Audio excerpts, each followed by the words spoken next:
saçlarıma vurdu ayrılık ayları. Bir seni çok sevdim, bir de baharları. Saçlarıma vurdu ayrılık ayları. Bir seni çok sevdim, bir de baharları. Bir seni özledim, bir seni bekledim. Unuttum gidenleri, gidenler dönmüyor geri. Bir seni özledim, bir seni bekledim. Unuttum gidenleri, gidenler dönmüyor geri.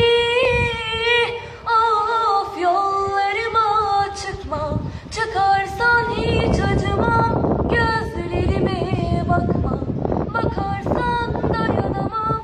Bilirsin sen beni, ne çok sevdim seni. Ah, seni bekleyeli belki 14 bahar.